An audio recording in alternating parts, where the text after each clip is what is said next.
Rakesh Tripathi Bharatiya Janata party के प्रवक्ता इस वक्त हमारे साथ मौजूद हैं। सीधे उनके पास हम चलेंगे। राकेश जी, सीधे आपके पास आते हुए जरा हमारे दर्शकों को बताइए, ये जो जीत है और आज जो ये मंत्रिपरिषद का गठन किया गया है, किन किन बातों का ध्यान रखा गया अंदर के तौर पर अब तक जो बातें रही हैं, हम चाहेंगे हमारे दर्शकों को जरा बताइए कि सबसे ज्यादा जोर इस सरकार का अब किन किन मुद्दों पर रहने वाला है। राकेश जी। देखिए चित्रा जी, आपने कहा कि योगी आदित्यनाथ जी की ये सरकार जो उत्तर प्रदेश में दोबारा रिपीट हुई है, इसके पीछे एक बड़ा कारण रहा है प्रधानमंत्री जी का शासन तो उत्तर प्रदेश में योगी जी का शासन। इस बात को कोई दरकिनार नहीं कर सकता है कि प्रधानमंत्री नरेंद्र मोदी जी की जो गरीब कल्याण नीतियां रही है, जिसके कारण पहली बार गरीबों को बिना किसी रिश्वत के, बिना किसी सिफारिश के प्रधानमंत्री आवास मिला है, उनको शौचालय मिला है, उज्ज्वला गैस का कनेक्शन मिला है, उनको आयुष्मान भारत के तहत कार्ड मिला है। इस प्रकार से गरीब व्यक्ति की एक एक बात की चिंता प्रधानमंत्री जी ने केंद्र से की और उत्तर प्रदेश में योगी आदित्यनाथ जी की सरकार ने उसको गरीब के दरवाजे तक पहुंचाने में कोई कोर कसर नहीं छोड़ी है। ये हमारी जीत के लिए सबसे बड़ा कारण बना है। और आज जब हम मंत्रिमंडल के इस पूरे अगर सूची को देखेंगे तो मंत्रिमंडल की सूची में आपको राकेश राठौर गुरु जैसा नाम मिलेगा। मतलब मोटरसाइकिल बनाने वाला एक मिस्त्री कैसे भारतीय जनता पार्टी से विधायक होता है और कैसे योगी आदित्यनाथ जी के मंत्रिमंडल में स्थान पाता है, ये अपने आप में भारतीय जनता पार्टी की कार्यपद्धति को, भारतीय जनता पार्टी की रणनीति को सबके सामने रखते हैं कि यहाँ सामान्य व्यक्ति को यह अवसर मिल सकता है कि वो स्वास्थ्य सेवा करने के लिए भारतीय जनता पार्टी के मंच से वो अपना काम कर सकता है, जाकर के आगे बढ़ सकता है। आप देखेंगे कि सिद्धार्थ आजाद जैसे, सिद्धार्थ आजाद अंसारी जैसे एक सामान्य युवा कार्यकर्ता जो विश्वविद्यालय की राजनीति से निकल करके आता है, भारतीय जनता पार्टी में काम करता है और कैसे उसको मंत्रिमंडल में स्थान मिलता है। सतीश शर्मा जिला पंचायत के सदस्य के तौर पर अपनी राजनीति की शुरुआत करते हैं और दूसरी बार विधायक बनते हैं और उनको इस मंत्रिमंडल में स्थान मिलता है। तो आपको कई ऐसे चेहरे दिखाई पड़ेंगे जो परिवारवाद से बिल्कुल परे है, सामान्य पृष्ठभूमि की राजनीति से निकल करके आते हैं और अपना स्थान मंत्रिमंडल में बनाते हैं। यानी परिश्रम करने वाले मेहनती व्यक्ति,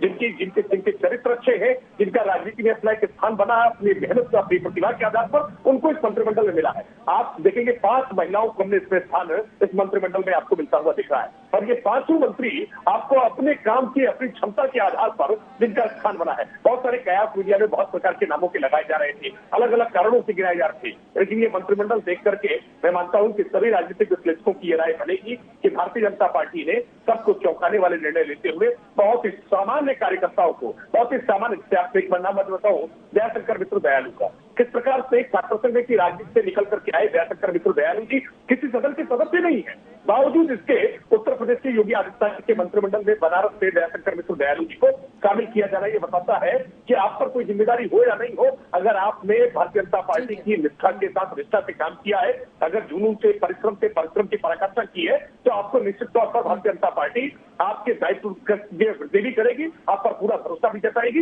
ये आपको, ये सारे नामों को देख करके लगता है कई अनुभवी चेहरे भी आपको इसमें दिखाई पड़ेंगे, जैसे सुरेश खन्ना जी जैसे अनुभवी व्यक्ति भी अभी दिखाई पड़ रहे हैं, शुभता शाही जी जैसे अनुभवी व्यक्ति दिखाई पड़ रहे हैं, स्वतंत्र देव सिंह जी जो भारतीय जनता पार्टी के उत्तर प्रदेश के अध्यक्ष थे, पूरे चुनावी अभियान का संचालन वो अपने हाथों से कर रहे थे और कार्यकर्ताओं का मनोबल लगातार ऊंचा करने का काम किया। उनको फिर से इस बार के कैबिनेट में उनको कैबिनेट मंत्री के तौर पर जगह मिली है। ब्रजेश पाठक जी लगातार भारतीय जनता पार्टी के साथ, निष्ठा के साथ जुड़े रहे, पूरी मेहनत के साथ कार्य करते रहे। आज उप मुख्यमंत्री के तौर पर भारतीय जनता पार्टी की इस जो दूसरी सरकार योगी आदित्यनाथ जी का दूसरा कार्यकाल है, उसमें उनको उप मुख्यमंत्री बनाया गया है। केशव प्रसाद मौर्य जी जो अपने चुनाव के लिए परवाह न करते हुए पूरे उत्तर प्रदेश में 100 से अधिक ज्यादा सभाएं करने का जिन्होंने काम किया, जो परिश्रम उन्होंने किया है, उस परिश्रम को सम्मान दिया है आज प्रधानमंत्री नरेंद्र मोदी जी ने, जगत प्रकाश नड्डा जी ने, आज भारतीय जनता पार्टी के संगठन में उत्तर प्रदेश के मुख्यमंत्री योगी आदित्यनाथ जी ने, तमाम सारे मीडिया में जो कयास लगाए जाते रहे हैं, इन सबको खारिज करते हुए केशव प्रसाद मौर्य जी को आज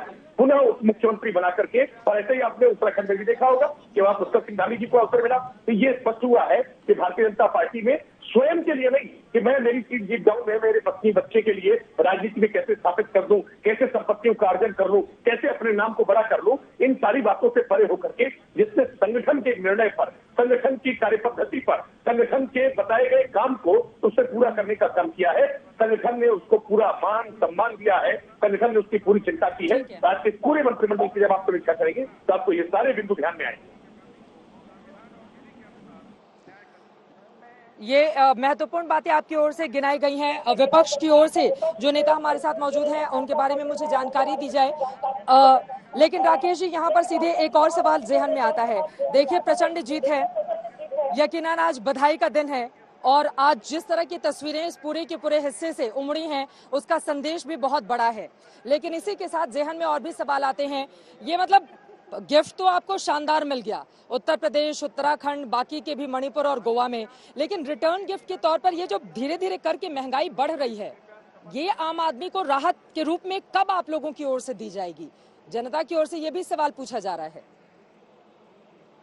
पूछेगी और जनता के सवालों के जवाब देना, जनता के सवालों के समाधान करना, ये भारतीय जनता पार्टी की जिम्मेदारी है और हम अपनी जिम्मेदारी से बिल्कुल पीछे नहीं हटेंगे। हमारा लगातार ये प्रयास रहा है, प्रधानमंत्री नरेंद्र मोदी जी का ये लगातार प्रयास रहा है, हमारी राज्य की सरकारों का ये प्रयास रहा है कि इसका प्रतिकूल प्रभाव जो गरीब वर्ग है उस पर किसी भी रूप में न पड़ने पाए, क्योंकि महंगाई की जो मार है वो सर्वाधिक गरीब वर्ग पर होती है और इसीलिए महंगाई का प्रतिकूल प्रभाव गरीब वर्ग पर न पड़ने पाए, इसीलिए लोक कल्याणकारी नीतियां बनाना और लोक कल्याणकारी नीतियों को जनता तक पहुंचाना, इसमें किसी प्रकार की कहीं कोई हिलाहवाली न होने पाए, कोई शिथिलता न होने पाए, कहीं कोई ब्लॉकेज न बनने पाए, पूरी पारदर्शिता के साथ जो गरीब वर्ग है उसकी घर दरवाजे तक योजनाएं पहुंचे। सरकार ने लगातार इस संदर्भ में प्रयास किए हैं। हम गरीब कल्याण अन्न योजना की जब चर्चा करते हैं तो ये वास्तविकता में ये एक किस प्रकार की चिंता करने का विषय है कि जब पूरा दुनिया लॉकडाउन हो रही थी तो गरीब वर्ग को कहीं किसी प्रकार से कोई समस्या ना आए, उसके घर के चूल्हे जलते रहे, उनको राशन मिलता रहे समय पर, और उत्तर प्रदेश में विशेष तौर पर चलिए ठीक है, आप इसको दूसरे रूप में लोगों के सामने रखेंगे,